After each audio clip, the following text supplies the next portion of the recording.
나이팅게일, 우리 귀에도 너무나 익숙한 이름입니다. 우리가 잘 알고 있던 대로 영국과 러시아 간에 전쟁이 일어났잖아요. 그 전쟁을 크림 전쟁이라고 이야기합니다.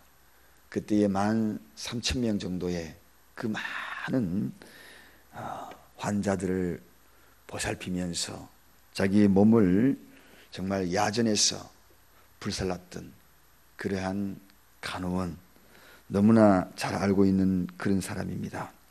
그래서 많은 군인들이 그의 이름에 별명을 붙여줬죠. 광명의 천사라고. 얼마나 멋진 이름 같습니까? 어두움 속에서 빛을 가져다주는 그러한 천사 역할을 했던, 그러한 멋진 삶을 살았던 나이팅게일. 그렇게 헌신하고 노력하고 많은 생명을 살렸지만, 그러나 그 모든 헌신 칭송만 듣지는 않았습니다. 아무리 헌신을 하고 노력을 하고 생명을 살렸지만 그에게 다가오는 비난도 참으로 많았다는 겁니다. 그를 평가하는 악평도 많았다는 겁니다. 이 이야기는 무슨 이야기인가요? 아무리 선한 일을 하고, 내가 아무리 착한 일을 하고, 내가 아무리 좋은 일을 하고, 내가 아무리 하나님 앞에 헌신을 한다 할지라도 비난이 따를 수가 있다. 그래서 선을 행하고도 결코 낙심하지 말라고 우리 주님이 그렇게 일러주는 겁니다. 우리가 잘 알고 있는 대로 사도 바울도 얼마나 좋은 일을 많이 했습니까? 복음을 전했습니다. 그런데 그는 수없는 비난을 당했지요. 뿐만 아니라 바울이 그런 복음을 전하고 함께했던 동역자들까지도 그를 뒤로하고 떠나버리지 않았습니까? 예수님은 어떠했나요? 예수님도 복음을 향한 그의 마음은 목숨을 초계처럼 버리기까지 사랑했지만, 그리고 수없는 환자들을, 병자들을 일으키고 세웠지만, 그러나 그런 선한 일 뒤에는 그를 비난하는 이들이 있었다는 것입니다. 헌신하고 또 하나님을 경외하고 주의 일을 감당하다 하더라도 그런 일들을 경험할 때 결코 실망하지 마십시오. 바울을 바라보게 하시고 예수님을 바라보십시오. 그들도 역시 그랬지 않습니까? 우리 인간이 항상 이런 일들을 생각하면, 그런 일들을 행하면서도 우리 속에 실망이 오히려 소망으로 삭트는 겁니다. 아, 주님도 그랬구나. 교회 일을 하다 보면 종종 그런 일을 당할 때가 여러분들 있지 않습니까? 그럴 때마다 여러분 결코 실망하지 마십시오. 우리 주님도 그랬는데 나도 그런 일을 당하지 않으랴. 이런 마음으로 극복하면서 주님을 바라볼 때 갑절의 은혜가 하늘에서 빛날 것이고, 어쩌면은 더 빛남이 많은 별들 중에서 더 무별처럼, 계명성처럼 빛나는 별이 되지 않을까 하는 생각이 들어갑니다. 오늘 예수님도 바로 그런 일을 당하고 있습니다. 서기관과 바리새인과 대화 과정 속에서 예수님이 하나님이라는 그 사실을 서서히 드러나게 되자 그들이 예수님을 비난하는 대목입니다. 지금 예수님이 하신 일이 얼마나 귀한 일을 하셨습니까? 중풍병자를 고치고 그리고 그에게 죄사함을 받았느니라, 이렇게 선포하는 대목이 20절에 소개가 되고 있거든요.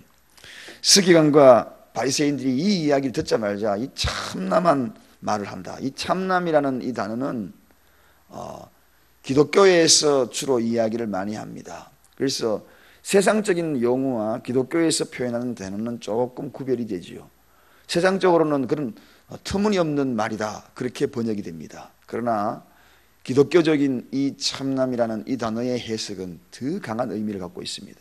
신성모독이다, 그런 뜻으로 해석이 됩니다.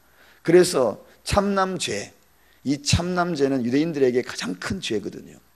그들이 정통적으로 믿어왔던, 그리고 생각해 왔던 하나님이라는 존재에 대해서 바로 예수님이 거기에 참남죄, 신성을 모독했다는 거예요. 왜? 그가 죄사함의 권세를 지금 선포했기 때문에. 죄사함의 권세는 누가 가지느냐? 하나님밖에 할 수 없는 이야기거든요.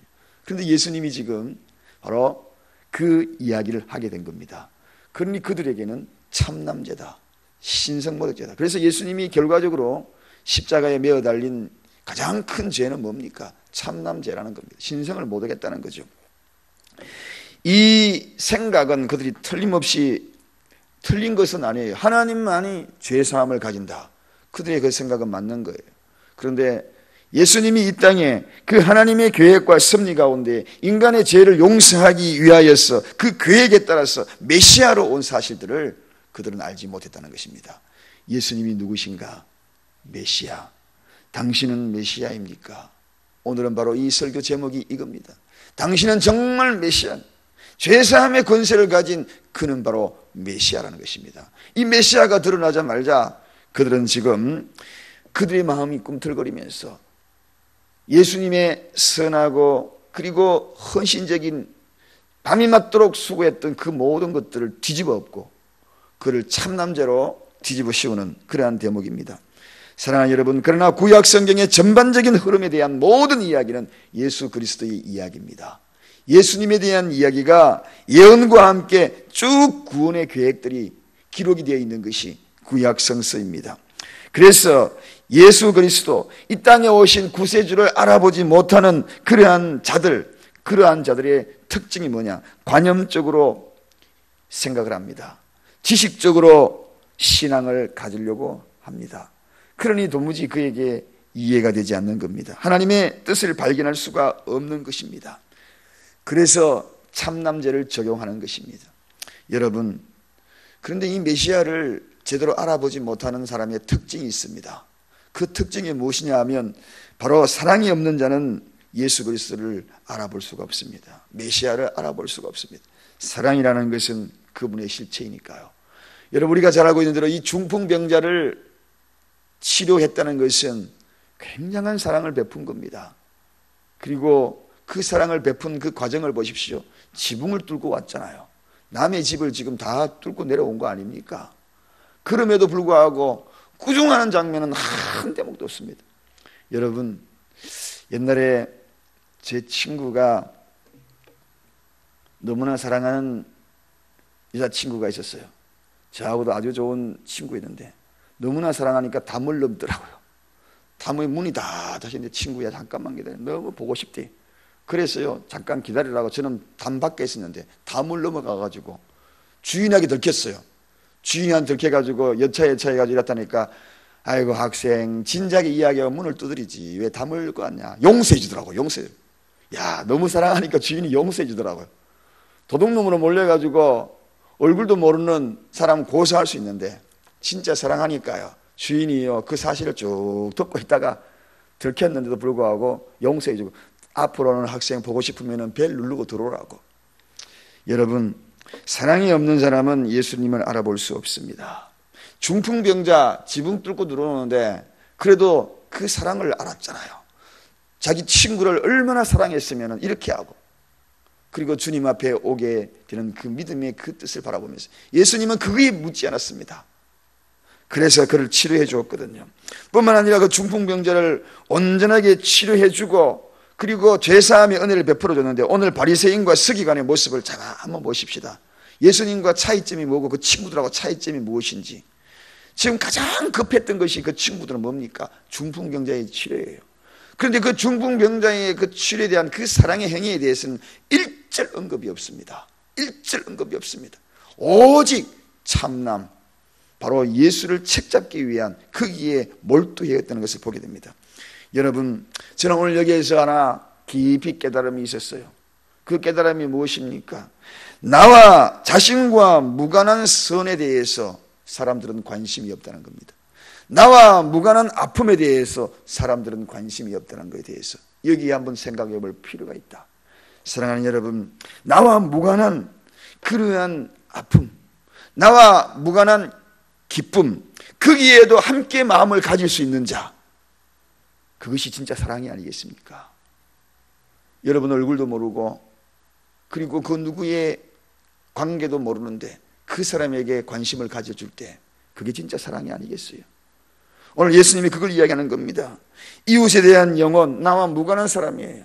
그렇지만 그들에게 관심을 가져주는 것. 여러분, 우리 교우 중에서도 어떤 아픔을 당하는데 나와 전혀 무관한 사람이에요.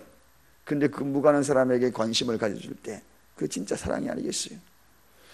진짜 사랑은 바로 거기에서 빛나는 겁니다. 소자에게 한 것이고 나에게 한 것이다. 그 소자가 누군가?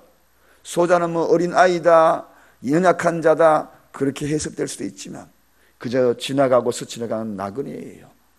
아무 이름도 알지 못하는 그 나그네에게 물 한 컵 주는 것, 주님에게 한 것이다. 우리 주님은 그렇게 평가하는 겁니다. 여러분, 오늘도 스치고 지나가는 나그네들이 많이 있습니다. 그들에게 물 한 컵 주는 것, 스치고 지나가는 것, 나와 무관한 사람이에요. 중풍병자 그들과 무관한 사람이에요. 그러나 그들의 아픔이 치료되었다는 것에서 전혀 기쁨이 없는 겁니다. 무관한 자가 치료되기나 말기나 무슨 상관이야, 내 믿음만 잘 가지면 되지, 그런 생각을 가지는 자들 향하여 주님이 말씀하시는 겁니다. 그래서 예수님도 분명히 말씀하잖아요. 보이는 형제, 그 형제들에게 잘하는 것이 곧 나에게 하는 것이다, 그렇게 이야기하는 것이 아닙니까? 사랑이 없는 자들 예수를 알아볼 수 없습니다. 사랑이 뭔가? 내가 사랑해야 될 대상을 사랑하는 것이 진짜 주님이 평가하는 사랑이 아니라 나와 무관한 사람을 사랑할 수 있는 사람이 그 사람이 진짜 사랑을 평가받는다. 이게 오늘 진짜 오늘 이 말씀의 핵심인 것 같습니다. 사랑하는 여러분, 당연히 사랑할 대상은 사랑하는 거 맞잖아요. 내 자식 사랑하라고 뭐 내 남편 사랑하라고 당연히 사랑하는 거죠. 그러나 나와 무관하고 얼굴도 모르는데 그 사람에게 관심을 가지고 사랑해 주는 것, 이게 주님의 마음이 아니겠습니까? 그게 선교거든요. 그게 전도거든요. 그게 지나가다가 스치고 소자에게 물 한 컵 주는 것이거든요. 그 다음에 오늘 또 하나의 이 서기관과 바리새인들이 오리를 범하는 메시아를 제대로 알지 못하는 하나의 실수가 있습니다. 그게 무엇이냐? 여러분, 그들은 분명히 진리를 아는 자들처럼 이야기했습니다. 참남이라는 이야기를 이야기할 때는 그들의 마음속에 확실한 진리를 알고 있는 자들의 표현이 아닙니까? 그렇지 아니하고 어떻게 이렇게 함부로 예수를 참남죄로 적용할 수 있습니까? 그들은 진리에 대한 확신이 있다고 이야기했습니다. 확신이 있는 자들이라면 분명히 예수님 앞에 밝혀야죠. 메시아인지 밝혀야죠. 담대하게 이야기해야죠. 당신이 메시아이면은 이러이러한 부분에 대해서 확실히 말해보라고 이야기를 해야죠. 구원에 관해서 구원이 무엇이냐고 분명히 이야기를 해야죠. 자기들이 알고 있는 이 진리가 분명하다면. 그런데 오늘 본문에 보니 자기들의 이야기는 수군득거립니다. 수군득거리는 그네 속으로 수군득거리더라는 것입니다. 여러분, 참된 진리가 아니면 확실하게 자신 있게 담대하게 나서지 못합니다. 복음을 확실하게 가지고 있는 사람은요, 복음의 능력을 확실하게 알고 있는 이들은 담대합니다. 그러나 담대하지 못한 이유는 왜 그런가? 그것은 진리에 대한 확신이 없기 때문입니다. 예수를 전하는데 진리에 대한 확신이 없는 자들은 담대하지 못한 거죠. 쭈삣한 거죠. 왜 복음을 전하는데 두려워합니까? 이것이 생명이고 이것이 사망의 가름길이라는 것을, 이것이 좁은 길의 생명의 길이라면, 그것을 살리는 길이라면 담대해져야죠. 어떻게 쭈삣 발걸음을 이야기하십니까? 오늘 보십시오. 서기관과 바리새인과 오늘 이 시대에 살아가는 모든 사람들이 진리에 대해서 확신이 없으니까 그들 삶과 다를 바가 무엇이십니까? 참남이라는 이야기 수군득거리는 것밖에 더 하겠습니까? 수군득거리고 비난하는 것밖에 더 하겠어요? 정녕 궁금하거든 예수를 질문하기 위해서 나와야지요. 궁금하면 나와야지요. 궁금하면 담대히 질문을 해야지요. 담대하게 말씀을 전해야지요. 당신이 정말 하나님의 아들입니까? 그렇다면 오늘 이 눈앞에서 하나님의 아들이라는 증명을 한번 해보라고 예수 앞에서 그렇게 이야기를 해야죠. 그런데 쭈삣 그렇게 이야기하는 것입니다. 오늘 사랑하는 여러분, 예수 그리스도의 확신이 있습니까? 영접받은 확신이 있습니까? 복음 전함에 쭈삣 하지 마십시오. 구원에 받은, 확신받은 이들의 그 선포는 쭈삣이 아닙니다. 얼마 전에 제가 장례식을 치르면서 믿지 않는 사람이 그 친척들 가운데에서 소리를 들었어요. 저 목사님 되게 부드럽게 이야기하더니만 말씀드릴 때 카리스마가 있어. 뭔가 무서워. 이런 이야기를 하더라는 거예요. 여러분, 안 믿는 사람들도 우리가 이야기할 때 부드럽게 이야기하는 거지만 복음에는 분명한 선포가 있어야 것입니다. 성품과 성격과 차이가 다른 것입니다. 부드러운 강함이 있어야 하는 것입니다. 그 강함은 무엇으로? 담대함으로. 왜 담대한가? 진리를 알고 있기 때문에, 그분이 메시아이기 때문에. 오늘 예수님은 이 사실을 분명히 알고 있었던 거예요. 그래서 오늘은 예수님이 뭐라고 얘기합니까?